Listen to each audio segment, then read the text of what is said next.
Cela devait être un retour en fanfare par les fans. La série Plus belle la vie, qui s'était arrêtée après 18 ans de bons et loyaux services sur France 3, a été rachetée par TF1 et sa société Newen. Le tournage de la nouvelle saison doit débuter mi-octobre et le feuilleton retrouver l'antenne début 2024.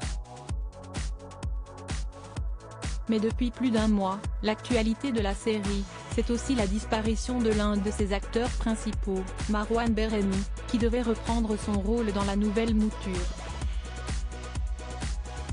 L'acteur de 34 ans est recherché par la police depuis le début du mois d'août, car il est soupçonné d'avoir renversé une femme et son chien à la sortie d'une boîte de nuit de Mâcon. Si le père du comédien, Mourad Berreni, a indiqué ne rien savoir et avoir besoin de silence, ce fait divers a contraint la première chaîne à mettre en place une réunion de crise, comme l'a indiqué le quotidien Libération ce mardi 5 septembre. Au siège de TF1, se sont retrouvés Vincent Mellet, le patron de Newen, Stéphanie Brémond, la directrice générale adjointe chargée des feuilletons et séries longues, mais aussi plusieurs scénaristes.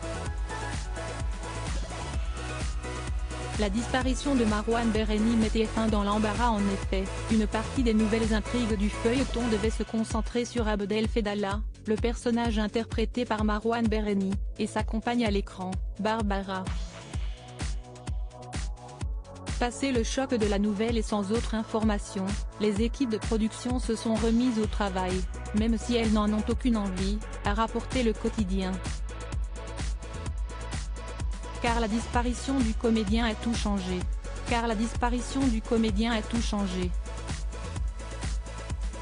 Bien sûr que sa disparition a une incidence sur l'écriture.